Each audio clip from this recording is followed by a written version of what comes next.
Friends, அந்த வீடியோவில் நம்ம எதை பற்றி பார்க்க போகிறோம்னா, தமிழக சட்டமன்ற தேர்தல் 2026க்கான வாக்கு எண்ணிக்கை நேற்றைய தினம் நடந்து முடிஞ்சிருக்கு. அது எல்லாருக்குமே தெரியும். தமிழக வெற்றி கழகம் டிவிக்கே 108 சீட்டு வந்து ஜெயிச்சிருக்கிறாங்க. பெரும்பான்மை நிரூபிக்கிறதுக்கு 118 சீட்டு வேணும். ஆனால் 108 சீட்டு வந்து ஜெயிச்சிருக்கிறாங்க. இன்னும் ஒரு சில சீட்டுகள் எப்படி பெறுவது, பெரும்பான்மை எப்படி நிரூபிக்கிறது, கட்சியினுடைய ஆதரவா அல்லது பெரும்பான்மையா, ஸோ இது போன்ற ஆலோசனை எல்லாமே இப்போது தமிழக வெற்றி கழகம் சார்பாக நடந்துகிட்ருக்குது. இந்த நேரத்தில் நடந்துகிட்ருக்குது, டிஸ்கஷன் போயிட்டுருக்குது. பட் இந்த நேரத்தில் அவங்க வாக்குறுதிகள் என்னென்ன கொடுத்துருக்குறாங்க, அதில் முதல் டாப் 10 வாக்குறுதிகள் என்னென்ன அப்படிங்கிறது தான் இந்த வீடியோவில் வந்து பார்க்க போகிறோம்.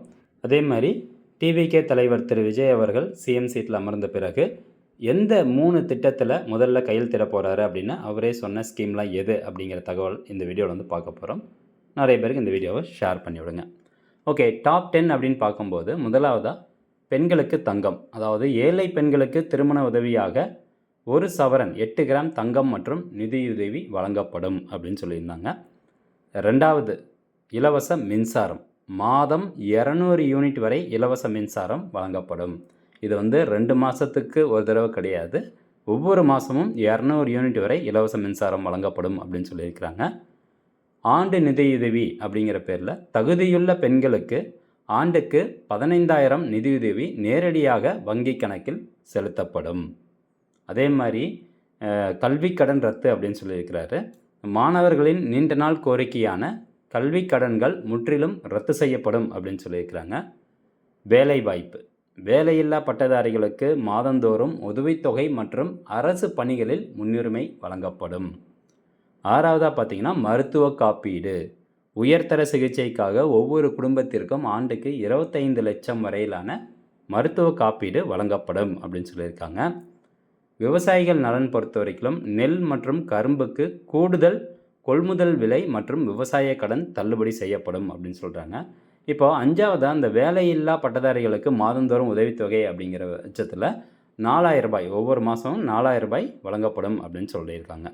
அடுத்தபடியாக இலவச சிலிண்டர், இல்லத்தரசிகளின் சுமையை குறைக்க ஆண்டுக்கு 6 இலவச சிலிண்டர்கள் வழங்கப்படும் அப்படிங்கிறது ஒரு பெரிய வாக்குறுதியாக இருக்குது. பழைய ஓய்வூதிய திட்டம், அரசு ஊழியர்களுக்கு மீண்டும் பழைய ஓய்வூதிய திட்டம் அமல்படுத்தப்படும் அப்படின்னு சொல்லியிருக்காங்க. மீனவர் பாதுகாப்பை பொறுத்த வரைக்கும் மீன்பிடி தடைக்கால நிவாரணத் தொகை உயர்வு மற்றும் நவீன மீன்பிடி உபகரணங்களுக்கு மானியம் வழங்கப்படும் அப்படிங்கிறது தான்.